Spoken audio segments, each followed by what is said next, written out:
Henry Plummer's story begins far from the rugged gold fields of Montana, where his name would one day become infamous.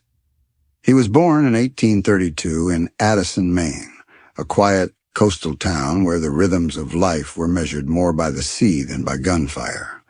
Unlike many figures of the American frontier who grew up rough and uneducated, Plummer came from a relatively stable household and had opportunities for schooling.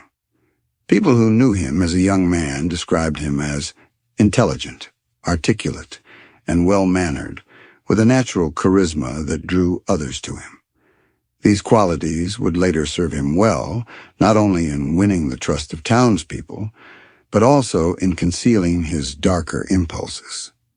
Like so many restless young men of his generation, the lure of fortune in the West proved irresistible. By the early 1850s, the California gold rush was in full swing, pulling thousands from across the country to the Sierra Nevada with dreams of wealth. Plummer left Maine and made his way west, chasing the promise of a better life. California was chaotic at the time, a place where law enforcement was still trying to catch up with the booming population. Violence was common, but opportunity was equally abundant. Plummer quickly established himself in Nevada City, California, where his charm, sharp mind, and ability to handle himself in rough company helped him stand out from the crowd. In a surprising twist, he did not initially become known as an outlaw, but rather as a man of authority. By his mid-20s, Plummer was elected as a city marshal, a position of trust that required him to uphold order in one of the most unruly towns of the gold rush. For a time, he wore the badge with apparent integrity, earning a reputation as an effective lawman who could keep violence in check. This period of his life is a fascinating contradiction to the legend he would later leave behind. Here was a man who outwardly embodied responsibility and justice, who carried himself with the confidence of someone destined to lead. Yet beneath that polished exterior lay a more volatile nature, one that would gradually come to dominate his choices. The first cracks in his public image appeared when Plummer's personal life intersected with his professional one. He became entangled in conflicts that escalated beyond the law. Accounts vary, but it is clear that during his years in California, he killed at least one man in a dispute that was later ruled self-defense. Violence on the frontier was not unusual, and a shooting did not automatically ruin a man's career. But for Plummer, the incident set a precedent. His temper and reliance on force would continue to draw him into deadly encounters. In another case, he was accused of murdering a rival in a love triangle. Though he claimed innocence, suspicion lingered, and his legal troubles began to mount. By 1857, his life had taken a sharp downward turn. He was convicted of second-degree murder and sentenced to 10 years in San Quentin prison. That a former lawman found himself behind bars only deepened the contradictions of his character. While serving his sentence, his health deteriorated, and he developed tuberculosis, a common affliction of the time. Yet once again, Plummer's charm and connections worked in his favor. After serving only 6 years, he was granted a pardon in 1859, with some suggesting his poor health and good conduct behind prison walls influenced the decision. Upon his release, Plummer tried to restart his life in the West, but his past shadowed him everywhere. Some saw him as a reformed man unfairly judged by circumstance, while others whispered that he was dangerous and cunning. Moving from one mining camp to another, he alternated between efforts at respectability and episodes of violence that kept suspicion alive. This tension between lawman and outlaw would follow him until the end of his days. By the late 1850s, the course of Henry Plummer's life had already set him apart as a figure of both fascination and unease. He had been a respected marshal, a convicted killer, a prisoner, and a pardoned man, all before reaching 30.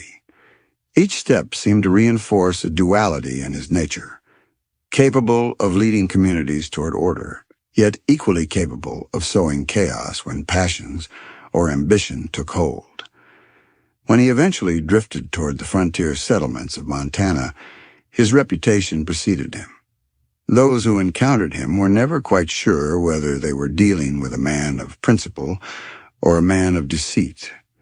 That ambiguity would make his role in the Montana gold camps all the more shocking when the truth began to surface.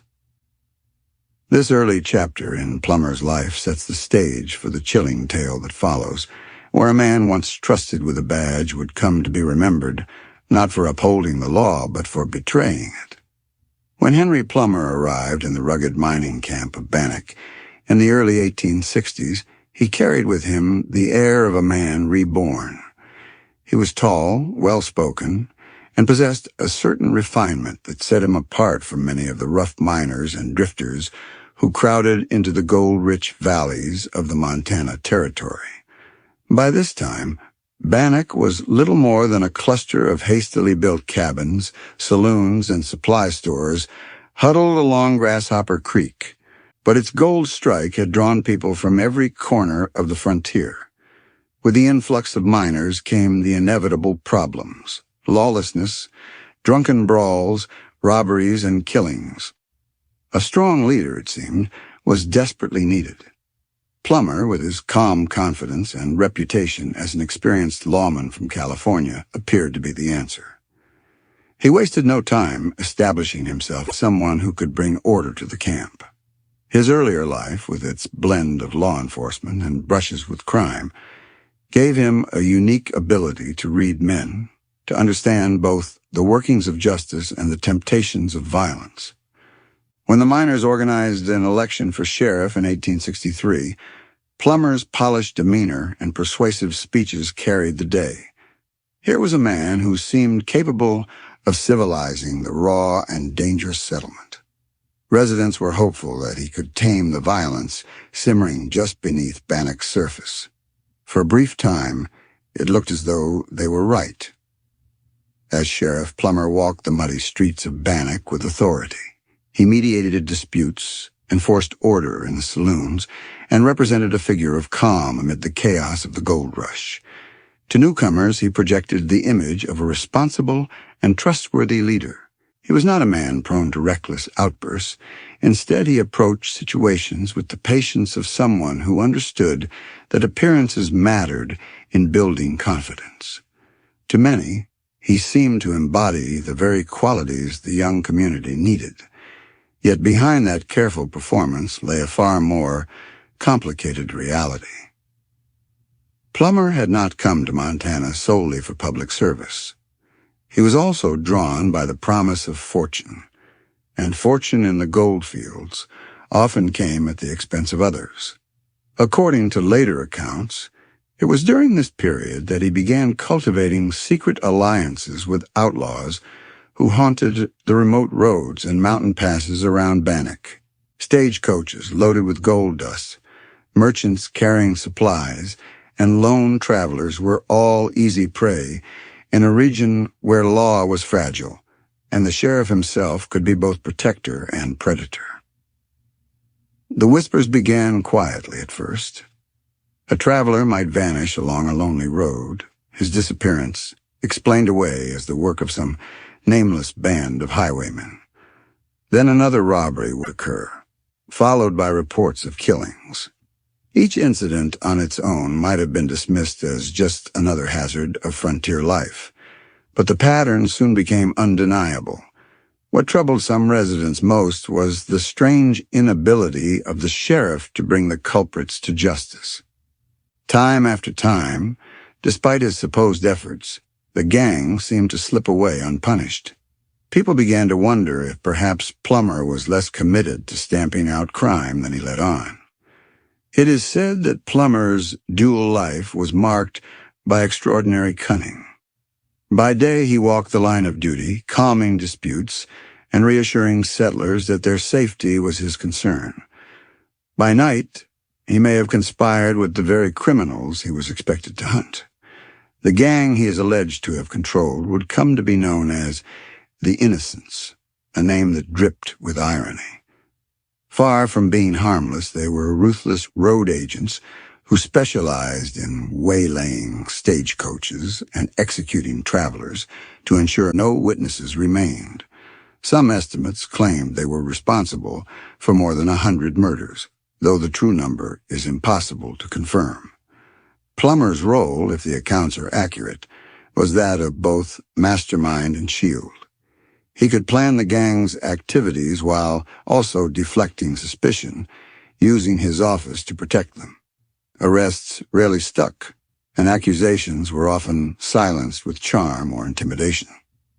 When miners pressed him too hard about the lack of results, he reminded them of the challenges of policing such a vast and untamed land. His eloquence carried weight, and many were reluctant to believe that the very man sworn to protect them could be orchestrating their torment. Still, cracks in the facade began to show. Certain townspeople noticed the coincidence of Plummer's absences with the timing of robberies.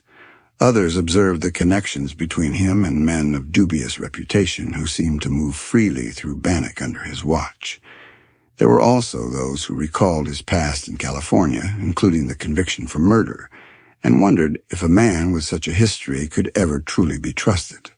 Yet for every voice of suspicion, there were others who defended him, insisting that he was a victim of rumor and circumstance. This division within the community would later prove crucial when it came time to decide his fate.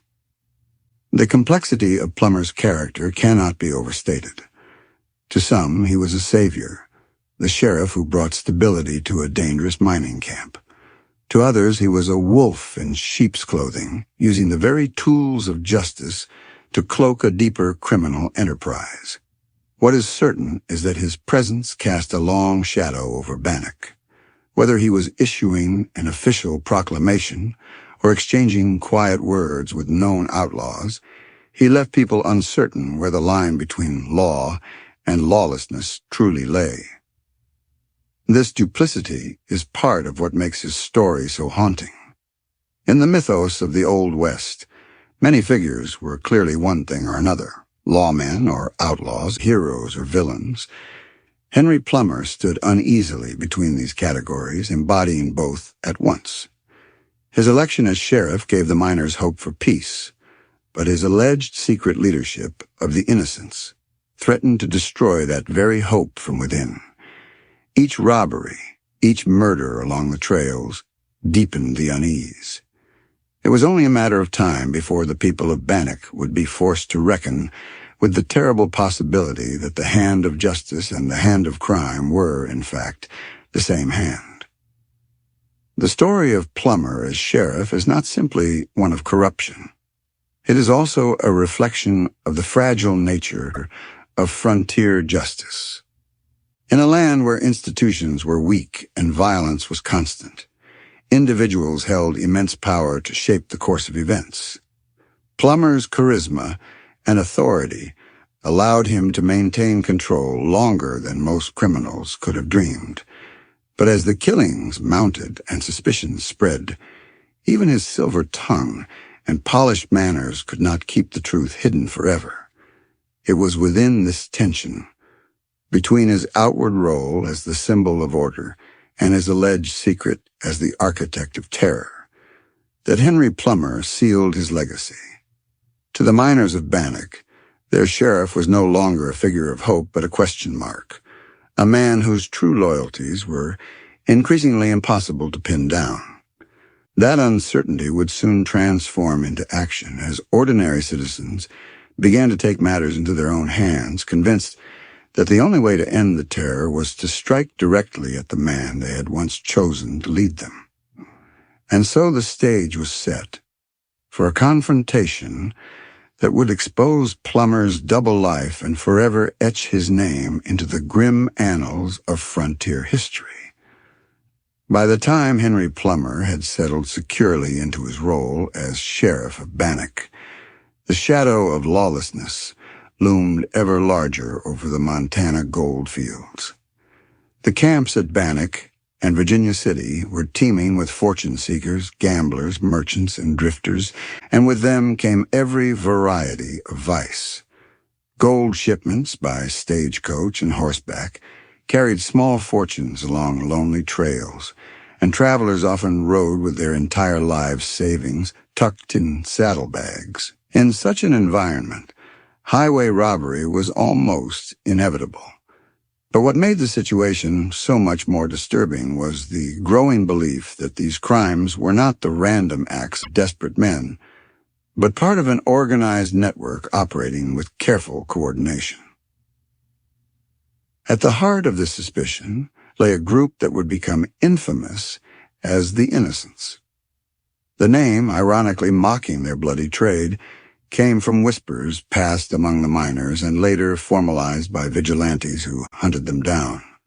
Accounts vary as to how large the gang truly was. Some estimates place their numbers as high as 100 men, while others suggest a much smaller band.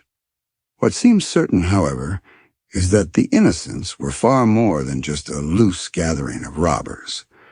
They functioned with discipline, often striking with precision and leaving little trace behind. Witnesses claim they operated along the main travel routes between Bannock and Virginia City, ambushing coaches, seizing gold, and leaving corpses to silence potential accusers. The scale of their violence shocked even hardened frontiersmen. Robbery was one thing, killing another. Yet the Innocents made a practice of eliminating nearly everyone who might identify them. Stories circulated of travelers who vanished without a trace, of bodies later discovered riddled with bullets or dangling from makeshift nooses in the wilderness. Entire stagecoaches were found emptied of passengers, their drivers dead, and their cargo stripped clean. In a land where every man accepted the risk of danger, the sheer consistency of these killings struck fear deep into the hearts of settlers. The roads became places of dread, and travelers began to whisper that no one could be trusted, not even the sheriff. The allegations that Plummer himself was the true leader of this gang gave the story its enduring power. As sheriff, he was ideally positioned to both shield innocents and direct their operations. He knew when shipments of gold would depart, which miners had struck it rich, and which merchants carried valuable goods. He also controlled the machinery of law enforcement, meaning that those few criminals who were arrested often found themselves inexplicably released, or their cases quietly dropped. To the average citizen, it looked as though the outlaws were always one step ahead, almost as if they had inside information. Many would later conclude that this was no coincidence. It was the design of their sheriff playing both sides of the law. Testimony given years after Plummer's death painted a picture of a man who balanced two worlds with chilling calculation. By day, he cultivated the role of protector, calming the fears of Bannock's citizens and maintaining the facade of authority. By night, or behind closed doors, he allegedly conspired with men of the worst reputation. The Innocents included rough characters, stage robbers, murderers, and desperados, whose very names were spoken with fear. But with Plummer at the helm, their efforts became coordinated, almost professional. He was said to hold secret meetings, assigning targets and laying out plans, while ensuring that suspicion would be diverted elsewhere. If these accounts are accurate, then Plummer's gang was perhaps one of the most organized outlaw networks in the American West. Their influence stretched across the mining camps, their spies lurking in saloons, gambling halls, and even within the ranks of legitimate businesses. Information about a wealthy miner's movements, the timing of a gold shipment, or the routes taken by merchants could easily find its way to the gang's leaders. Once they had the knowledge, ambushes were swift and merciless. The psychological toll on the community was immense. Men who set out from Bannock or Virginia City could never be certain they would return alive. Women who watched their husbands depart with a mule train of supplies often feared the worst. With every robbery, the sense of security dwindled, replaced by whispers of collusion and betrayal. The question that gnawed at many was simple but terrifying. Was the sheriff the very man entrusted to defend them, the architect of their misery? Not everyone believed it. Some argued that Plummer was merely unlucky, that his inability to capture the outlaws was a reflection of the vast, untamed country and the limited resources at his disposal. Others clung to the belief that he was being slandered by rivals who envied his position. Still, the sheer brazenness of the innocent's activities raised doubts that could not be ignored. How could such a band operate so freely, so consistently, without some measure of protection from within? The crimes attributed to the innocents were staggering in both scope and brutality. They were blamed for as many as 100 murders over a span of just a few years. While historians continued to debate whether this number was inflated by vigilante propaganda, even the lower estimates paint a grim picture. The gang did not simply rob, they executed, leaving the roads littered with the evidence of their reign of terror. Survivors of ambushes told of masked men emerging from the timber, with practiced efficiency, demanding valuables, then firing mercilessly on those who hesitated. In such stories, the name of Henry Plummer often hovered in the background, never proven, but always suspected. As the legend grew, so too did the tension within Bannock. Plummer continued to play his role as sheriff, maintaining a calm demeanor in public while more bodies turned up on the trails. To his supporters, he remained a man of refinement, cultured in his manners, perhaps unfairly accused. To his detractors, he was the devil himself, wearing the badge of office as a disguise. The division fractured the community, but each new killing tipped the balance further toward suspicion. The Innocents became not just a gang of outlaws, but a symbol of betrayal. If Plummer truly led them, then Bannock was living under the cruelest deception. Their lawman was their predator. Every robbery, every death, drove home the same chilling thought. Justice had been turned inside out, and those sworn to protect had instead become the executioners.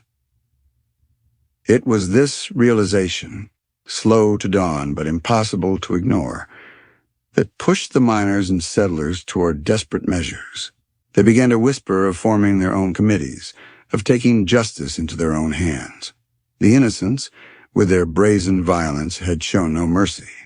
If the sheriff himself was complicit, then there was no longer any hope in the established law.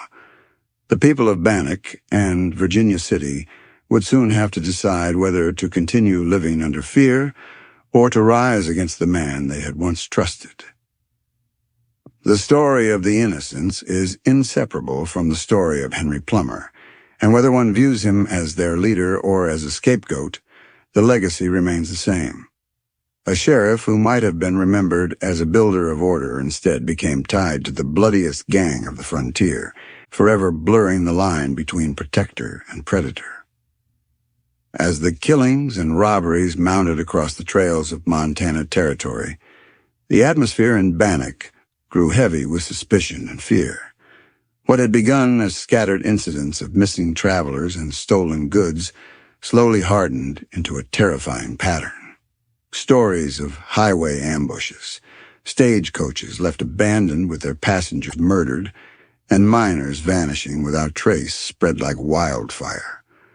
For the people who lived in the gold camps, the danger felt closer with every passing week. Men armed themselves whenever they left town. Women watched their husbands ride out with a sinking dread, and merchants often refused to travel alone, preferring to join wagon trains for protection. Even then, many never made it to their destination. The community soon realized they were living in the grip of something more sinister than chance robberies. Rumors circulated that an organized band of killers, the so-called Innocents, were behind the violence. The very roads that promised wealth and freedom had become avenues of death. Miners who had struck it rich were often the most vulnerable, as word of their success reached the wrong ears and marked them for ambush. Stagecoaches carrying shipments of gold dust, bound for the outside world, seemed almost doomed from the start, attacked so frequently that some companies considered halting service altogether. The fear was compounded by the unsettling sense that the danger was not confined to the wilderness.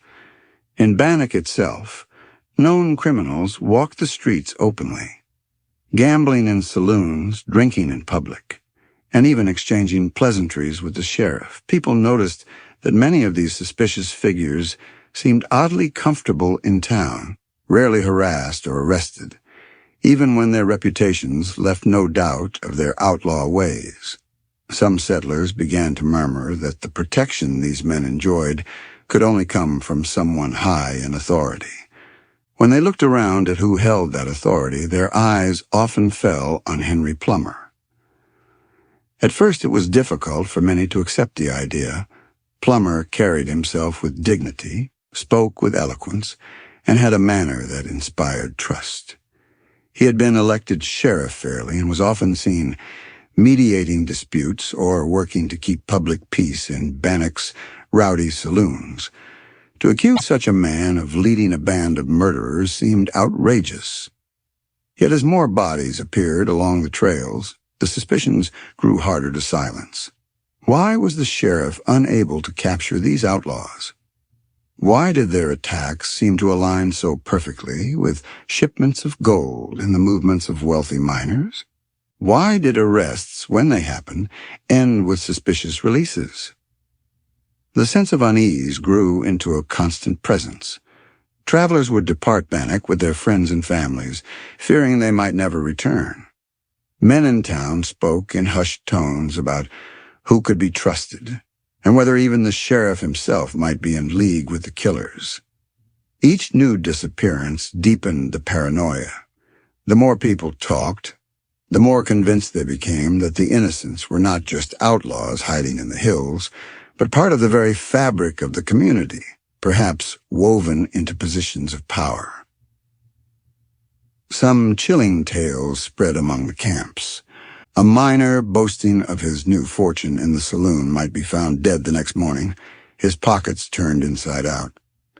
A stagecoach driver overheard talking about carrying a particularly rich shipment was discovered riddled with bullets miles outside town. Lone travelers who struck up conversations with strangers at gambling tables would vanish after leaving Bannock, their belongings later recovered in the possession of known criminals. Each of these incidents contributed to the belief that the innocents had informants everywhere, perhaps even among men the community considered respectable. The mounting terror had a psychological effect as well. People no longer felt safe confiding in their neighbors, afraid that any careless word might travel back to the wrong ears. Bannock was a small settlement, but its closeness became a liability. Everyone knew everyone else's business, and that business could be deadly if overheard. Families locked their doors at night, and saloons buzzed with speculation, as men whispered about shadowy meetings in the hills and secret oaths sworn among the gang's members. For many, the most disturbing part of all was the lingering doubt about Plummer. He had been seen speaking quietly with men of ill repute, even laughing with them in public. When crimes were committed, he always seemed to have explanations, but never results.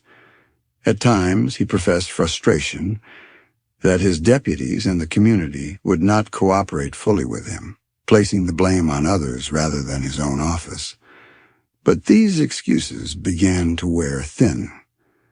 People asked themselves how long a sheriff could fail to protect them before incompetence became collusion.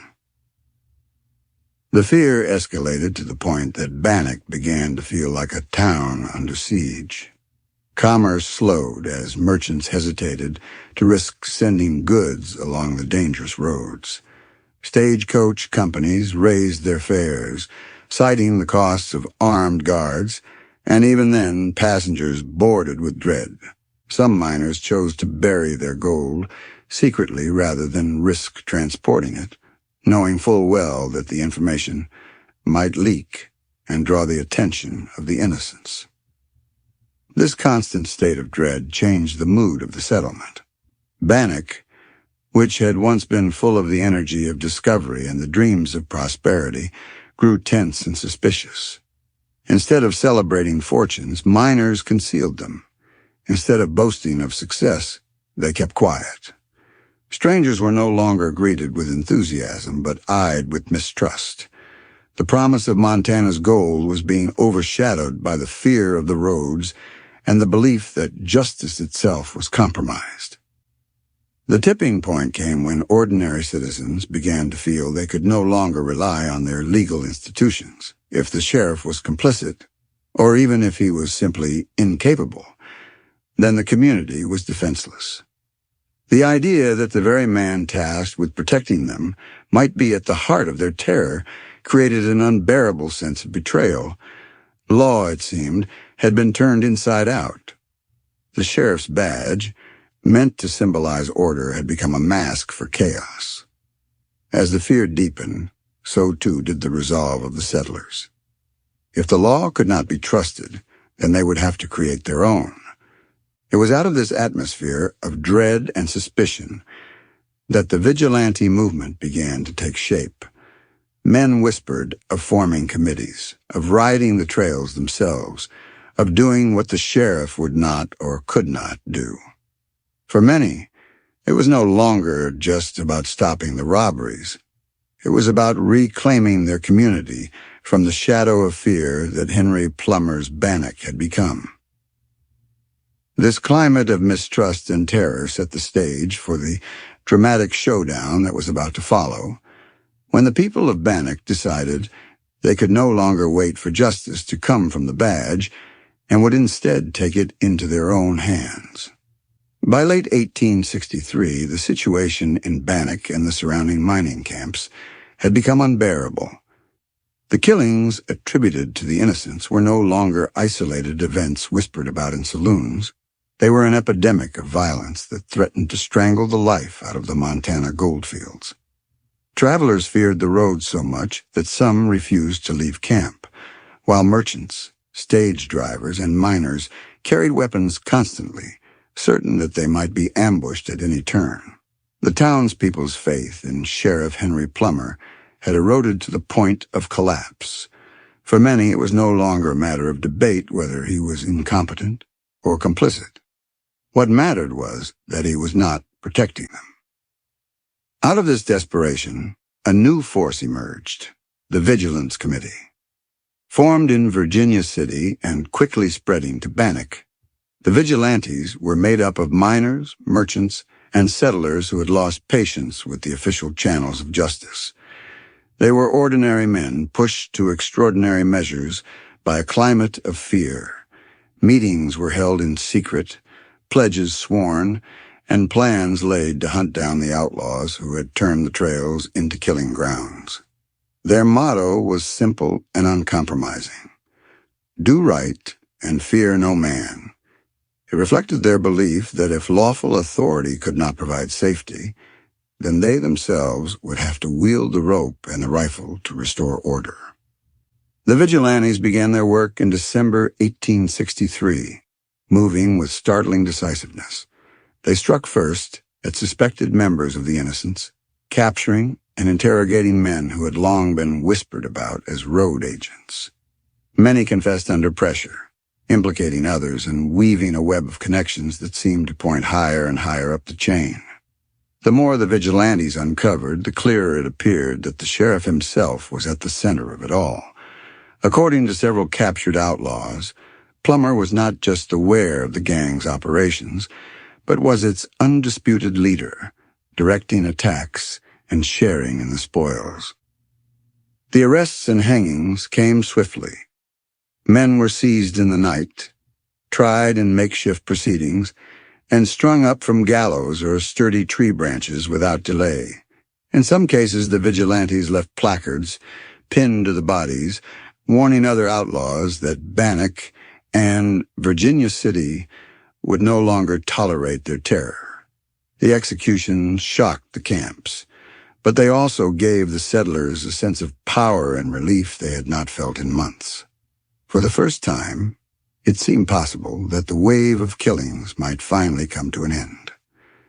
The climax of this vigilante campaign was the arrest of Henry Plummer himself. By January 1864, the evidence and testimonies against him had reached a critical mass. Too many outlaws had named him, too many coincidences had lined up, and too much blood had been spilled under his watch. For the vigilantes, leaving him in office was no longer an option. On January 10th, they moved against him. Accounts differ as to whether he resisted or accepted his fate calmly, but most agree that Plummer was taken with little struggle. Once in custody, Plummer reportedly pleaded for his life, insisting that he was innocent of the charges. Some stories claim that he even offered to lead the vigilantes to hidden caches of gold if they would spare him. Others suggest he asked only for the chance to prove his loyalty to the community. But by then the tide had turned irreversibly against him. The settlers no longer trusted the courts, and they had no patience for drawn-out trials. They believed the survival of their community depended on swift and certain justice, and in their eyes, Henry Plummer had already been weighed and found guilty. That same night, the vigilantes marched Plummer and two of his deputies, Ned Ray and Buck Stinson, to a scaffold hastily erected on the outskirts of Bannock. The scene was tense and grim. Torches flickered in the winter air, and the gathered townspeople watched in silence as the sheriff and his men faced. To them, Plummer's death symbolized the restoration of safety and order, a warning to any outlaw that the people would not hesitate to act where the law had failed. For others, however, it raised troubling questions. Was Plummer truly guilty of all he was accused of? Or had fear and hysteria condemned him without a fair trial? Could the testimony of desperate criminals, given under threat of death, really be trusted? And what did it mean for the future of justice in the territory if mobs could decide guilt and carry out executions on their own terms? In the immediate aftermath, the vigilantes continued their campaign, hunting down the remaining members of the Innocents and hanging them in quick succession. Dozens of men were executed in a matter of weeks, their bodies swinging from gallows and trees across the territory. With each hanging, the roads grew safer, but the memory of the terror that had gripped Bannock lingered. So too did the image of the sheriff who had once walked its streets with calm authority, only to die at the hands of the very people who had once elected him to protect them. The vigilantes' strike against Plummer was both brutal and decisive, ending his dual role as lawman and suspected outlaw leader in one swift act. For the settlers, it brought a kind of closure, a sense that the nightmare of unchecked violence had finally been confronted. Yet it also left behind an enduring mystery, a debate that would echo long after the gallows had been dismantled. Was Henry Plummer truly the criminal mastermind of the Innocents, or had he become the most prominent victim of a justice born out of fear? With his death, the reign of terror attributed to the Innocents came to an end, and Bannock moved into a new chapter, one written not by the law of a sheriff's badge, but by the ropes of its vigilantes. The hanging of Henry Plummer and his deputies in January of 1864 marked the end of one of the most turbulent chapters in Bannock's early history, but it did not end the debate over who Plummer truly was. In the immediate aftermath, many citizens of Bannock and Virginia City felt a profound sense of relief. The ambushes along the trails dwindled, stagecoach robberies decreased sharply, and for the first time in months, people could travel with a degree of confidence. To those who had lived in constant fear, this was proof enough. Plummer had indeed been the hidden hand behind the violence, and the vigilantes had rid the territory of a wolf disguised as a sheriff. Yet even as the dust settled, A different kind of unease began to spread, one not rooted in fear of outlaws, but in uncertainty about the truth of what had really happened. The vigilantes themselves left behind accounts describing Plummer as the ringleader of the innocents. They cited confessions extracted from captured road agents, testimony given under the shadow of the noose, and the undeniable coincidence of Plummer's office granting protection to known criminals. These stories painted him as a cunning manipulator, a man who wore the badge by day while orchestrating robberies and murders by night. To the men who risked their lives forming the Vigilance Committee, the case seemed clear. Their actions, they argued, had saved the community from destruction. But history is rarely so simple, and as the years passed, voices arose questioning whether the sheriff had been condemned more by fear and rumor than by solid evidence. Plummer, after all, was never granted a formal trial. He was denied the chance to defend himself in court, to call witnesses, or to challenge the testimony of those who accused him. The vigilantes believed they could not afford the delay. Frontier justice demanded swiftness, and to wait was to risk more lives lost. Yet in bypassing the normal processes of law, they left future generations to wonder if they had hanged a guilty man or an innocent one sacrificed to restore public confidence. The accounts of Plummer's behavior in Bannock also remain a puzzle. Many settlers had respected him, even admired his composure and charm. Some insisted after his death that he had truly worked to keep order, pointing out that Bannock was far calmer under his watch than in the chaotic months before his arrival. To these supporters, it seemed possible that the sheriff had simply been overwhelmed by the scale of the violence, unable to control the gangs operating in the territory. His inability to stop the innocents may have been incompetence rather than conspiracy, and in a world where trust had collapsed, incompetence could look very much like betrayal. Even the testimony of the supposed gang members raises questions. Men who confessed to crimes often did so under extreme duress, facing the certainty of death if they refused to cooperate. It is entirely possible that some named Plummer to appease their captors, hoping to gain a few more hours of life or a swift death instead of a torturous one. Others may have exaggerated his role, knowing that implicating the sheriff would lend credibility to their confessions.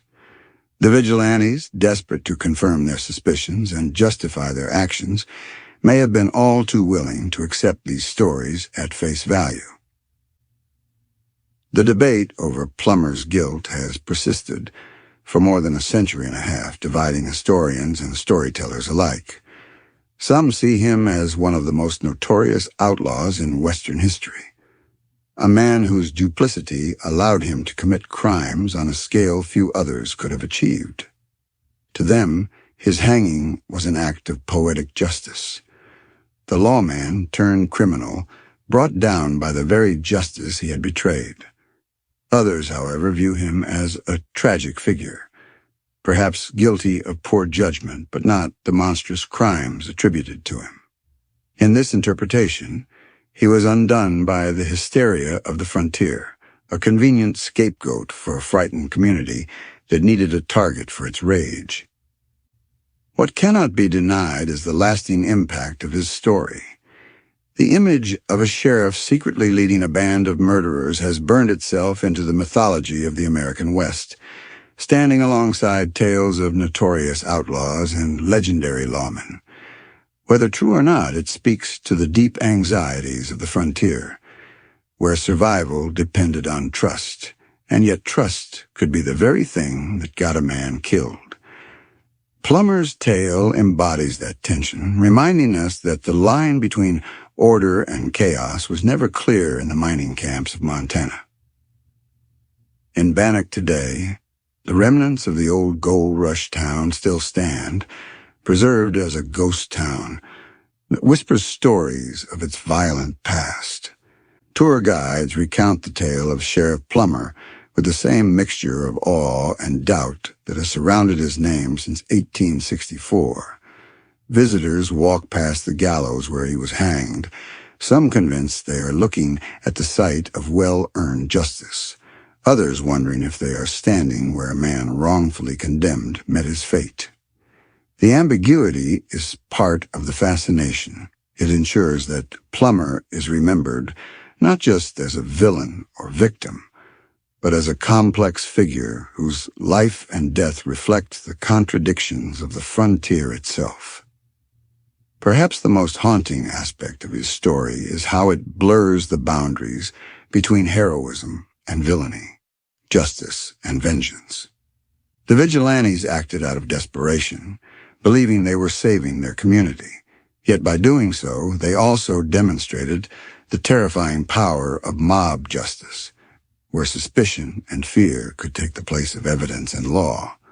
Plummer's death, whether deserved or not, serves as both a warning and a lesson about the fragile nature of justice in times of crisis. In the end, Henry Plummer's legacy lies not in a definitive verdict of guilt or innocence, but in the enduring questions his life raises. Was he a clever outlaw who hid behind the badge, or a flawed sheriff destroyed by circumstances beyond his control? Did the vigilantes save their community from ruin, or did they allow fear to push them into condemning a man without trial? The fact that we still ask these questions more than a century and a half later is proof of the power of his story. What began with a young man seeking fortune in the goldfields of California ended on a cold winter night in Bannack, Montana, with a noose around his neck and a community convinced that it had rid itself of a monster. Whether Henry Plummer was truly the criminal mastermind of the innocents or the most tragic casualty of frontier paranoia, his story remains one of the most gripping and debated in the history of the American West. If you enjoyed this deep dive into the dark and mysterious story of Sheriff Henry Plummer, make sure to subscribe to Blood Lore for more true history tales of the Wild West and beyond.